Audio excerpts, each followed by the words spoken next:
Hello everyone, ಇದು ಬಂದು ಬುಧವಾರದ mini log ಆಗಿರುತ್ತೆ. ಸೊ ನಾನು ಎಂಟಿ ಸ್ಟಮಕಲ್ಲಿ ಒಂದು ವಾಮ್ ವಾಟರ್ ತಗೊಂಡು ಹಾಗೆ ಬೆಳಗ್ಗೆ ಬ್ರೇಕ್ಫಾಸ್ಟ್ಗೆ ವೆಜಿಟೇಬಲ್ ಮತ್ತು ಸೋಯಾಬೀನ್ ಹಾಕಿ ಪಲಾವ್ನ ಮಾಡ್ಕೊಳ್ತಾ ಇದ್ದೀನಿ. ಈ ಒಂದು ವೆಜಿಟೇಬಲ್ ಜೊತೆ ಸೋಯಾಬೀನ್ ಹಾಕಿ ಡಿಫ್ರೆಂಟ್ ಆಗಿ ಮಾಡೋದ್ರಿಂದ ಈ ಒಂದು ಪಲಾವ್ ಟೇಸ್ಟ್ ಅಂತ ಸಖತ್ತಾಗಿ ಬಂದಿತ್ತು ಗೈಸ್. ನನಗಂತೂ ತುಂಬಾನೇ ಖುಷಿ ಆಗಿದೆ. ಫಾರ್ ದ ಫಸ್ಟ್ ಟೈಮ್ ನಾನು ಇದನ್ನ ಟ್ರೈ ಮಾಡಿದ್ದು.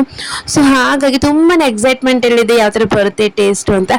ಆದ್ರೂ ಸಖತ್ತಾಗಿ ಬಂದಿತ್ತು. ನೀವೇನಾದ್ರೂ ಒಂದ್ಸಲ ಟ್ರೈ ಮಾಡಬೇಕು ಅನಿಸಿದ್ರೆ ಟ್ರೈ ಮಾಡಿ, ಡೆಫಿನೆಟ್ಲಿ ಸಖತ್ತಾಗಿ ಬರುತ್ತೆ ಟೇಸ್ಟ್.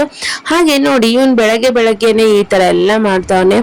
ಹಾಗೆ ನನಗಂತೂ ಹಿಡಿದು ಹಿಡಿದು ಸಾಕಾಗಿ ಹೋಗುತ್ತೆ ಗೈಸ್. ಒಂದ್ ಸ್ವಲ್ಪನೂ ಜಾಗದಲ್ಲಿ ಕೂತ್ಕೊಳ್ಳಂಗಿಲ್ಲ ಅಂತಾನೆ. ನೋಡಿ ಯಾವ ತರ ಕಂಬಿ ಹೇರ್ತಿದ್ದಾನೆ ನೋಡಿ. ಇವನ್ ಜೊತೆಲೆ ನಾವಿರ್ಬೇಕು. ಸ್ವಲ್ಪ ಕಣ್ಮುಂದೆ ಇಲ್ಲ ಅಂದ್ರೆ ಸಾಕು, ಪೂರ್ತಿ ಹತ್ತಿ ನಿಂತು ಬಿಡ್ತಾನೆ. ಆ ತರ ಎಲ್ಲ ಮಾಡ್ತಾರೆ. ಇದಾಗಿತ್ತು ಬುಧವಾರದ ಮಿನಿ ಲಾಗ್. ಹಾಗೆ ಇನ್ನೇನು ನನ್ನ ಅಕೌಂಟ್ನ ಫಾಲೋ ಮಾಡ್ಕೊಳ್ಳಿ ನೋಡಿ, ಹೋಗಿ ಬೇಗ ಫಾಲೋ ಮಾಡ್ಕೊಳ್ಳಿ. Thank you for watching.